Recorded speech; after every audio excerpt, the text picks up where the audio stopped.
I earned the right to cherry pick. I earned the right to flash cash. I earned the right to be fresh, fly, flashy. The Mayweather effect. I believe we on part 4. Shout out to all the brothers out there and the sisters out there supporting the Boston Clinic and more. Definitely appreciate it. And we're going to continue to roll with this Mayweather effect series. And quite honestly, I think the next one is going to be a really, really good one, man. And it's going to kind of connect with a video I'm going to drop tomorrow about boxers' endorsement. So I kind of want to jump the line with this one, but I want to keep it going in chronological order. Okay. And what this is, he earned the right to cherry pick. And this is what people don't understand. You know, it's boxers today who don't understand this very concept, all right? You know, they don't understand about putting this work in and all the years of him not drinking, not smoking, all right, not bullshitting around, hitting the gym, running. Now, I tell this story sometimes. You know, I was watching DeMarcus Chop Corley. I believe it's after him and Floyd fought, okay? And I guess they were working out in Vegas. Maybe he was a sparring partner, or they were just working out in the gym. And they got done partying, turning up for the whole night. And Floyd told Chop he had his workout gear and go back to the house and get your workout gear. And Chop said, you know, what is you talking about? You know, workout gear? We just got done partying, bro. You know, I'm about to go, you know, turn up, go to sleep, turn down. And he said, no. He said him and Floyd went through a run as soon as they got done partying at the club. And that's the work ethic, man, that he put in, the sacrifice, and the blood, sweat, and tears. It's not just who he beating in the ring. You know what? It wasn't that he had to wait his turn. I mean, this dude was dedicated to his craft. He stayed in shape all year round. It was embedded in him to get up and work hard. You heard Floyd Sr. said, I think it was it the Ricky Hatton 24/7 or one of them? They was beefing. They still was beefing. He said, I instilled that in Floyd. No pain, no gain, that hard work. I instilled that in him if he liked it or not. That was me. And you could tell that he was telling the truth. And that's part of it. You know, when ain't nobody looking, everybody sleeping. Before people was talking about him, he was hitting the bag. When Morales and Barrera and Costa Zoo and Casamayor and Prince Nazim, nobody wanted to give him a chance. But Gianardo Hernandez, and after he beat Corrales, he was feared, and nobody wanted to give him a helping hand and help him reach where he wanted to reach. Shane Mosley jumped up 2 weight classes and fought Oscar De La Hoya. You know, when nobody was giving him a spin, the same thing that Earl Spence going through, the same thing Charlo's going through, the same thing Deontay Wilder going through, the same questions that every young black fighter is dealing with now and has always dealt with. You know, Roy Jones went through it. He ain't fight nobody. Woo, woo, woo. You know, when his time came, he capitalized on it. All right? And, you know, that's what people got to understand. He went through the same shit Earl going through. He went through the same shit that Charlo's, the Wilder going through. Every black fighter got to go through that. And it's just terrible that has to be a rite of passage for black fighters in a boxing game, but it is.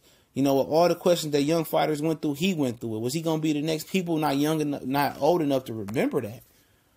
When he was on a Ring magazine and they said, you know, is he going to be the next Roy Jones, or he going to be real or he fake? All those questions, he had to answer that.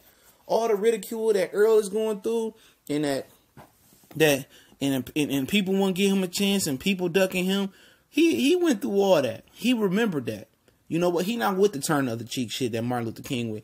He more by any means necessary Malcolm X. And we got in a position of power, which he earned. He earned the right to be a cherry picker. He earned the right to be fresh, fried, flash, and tell you he got millions and you broke. He earned that right. You know, even going back to talking about when he was staying and training with Frankie Randall. You know, when his dad went to jail, he was out here on his own and he was staying with Frankie Randall. Frankie Randall was taking care of him. He was scared to really beat up Frankie Randall in sparring, so he took a light on Frankie Randall. He said, before I turned a pro, I had been living a pro lifestyle. You know what I'm saying? It wasn't no Al Heyman back then. It wasn't nobody, really looking out for him like that. You could hear the pain in his voice. You know, when you don't have shit and you build this legacy with your father, y'all put all these rounds in the gym, he chastised you, he said he beat him, and you put all this work in, and he ain't there to kind of guide you and keep you going. Shit, he could have easily veered off the road. But he kept his eye on the prize. He dropped out of school. He was sparring guys, staying with guys like Frankie Randall, living a pro lifestyle. He kept his focus, laser focus. There's plenty of pitfalls that Floyd could have ran through. And that's not even talking about all the bullshit he got outside the ring. He didn't have no mentor. You know, Roger and Jeff was all out there doing his thing. He was out here on his own.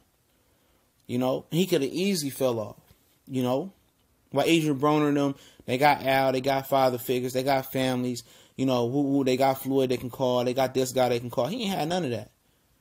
You know what I'm saying? He didn't have the platform of social media. Bob Arum didn't let him go out here and chastise all the Mexicans and punk Oscar De La Hoya and all that. He didn't like what he did to Arturo Gotti, going back to the last episode apart. He didn't like that. You know? He didn't like that. So, you know, when the underdog become the top dog, he gonna let you know about it. That's a super fact.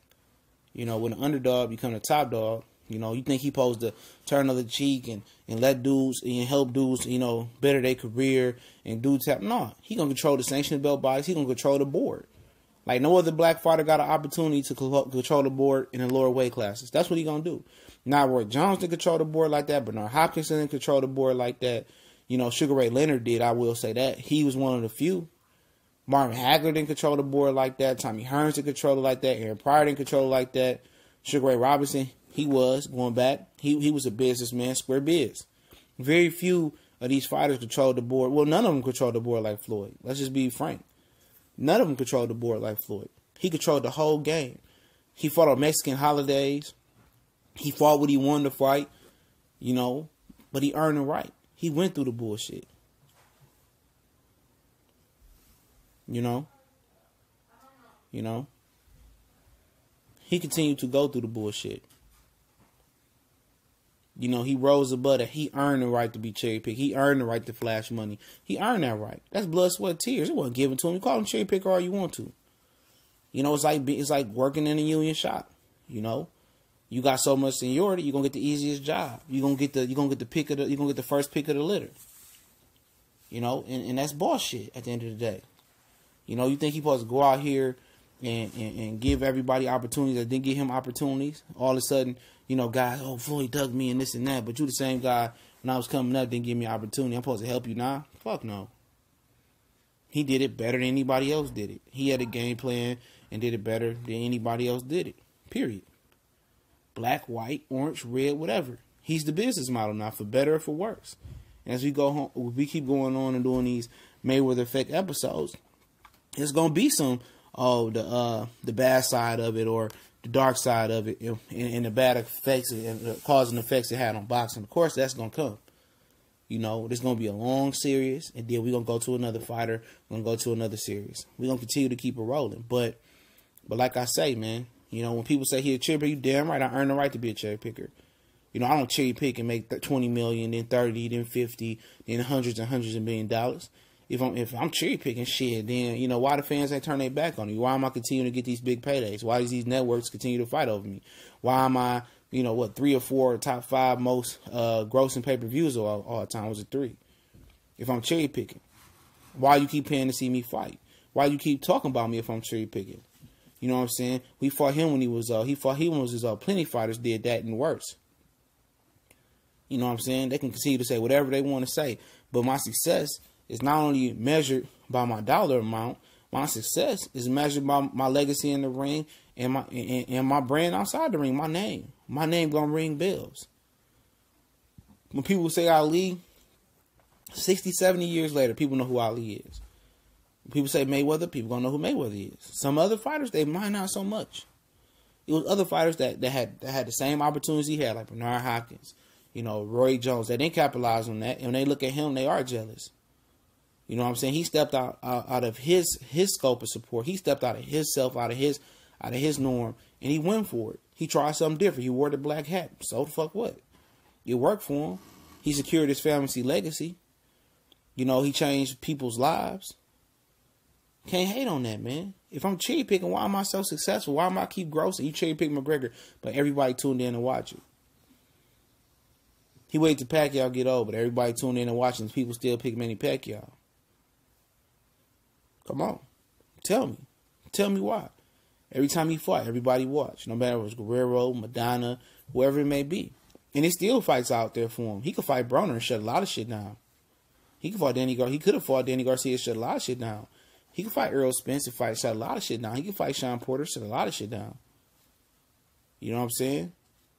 But he been there and done that. People forget that he been starving. He was starving in the game. Everything wasn't peaches and cream.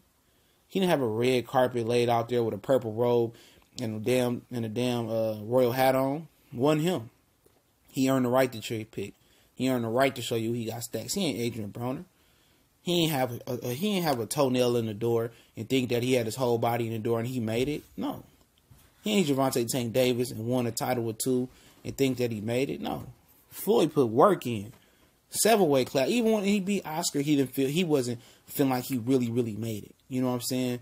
When he fought Shane Mosley, then you really start seeing him do the Watusi and do the fool out here and let niggas know he really made it.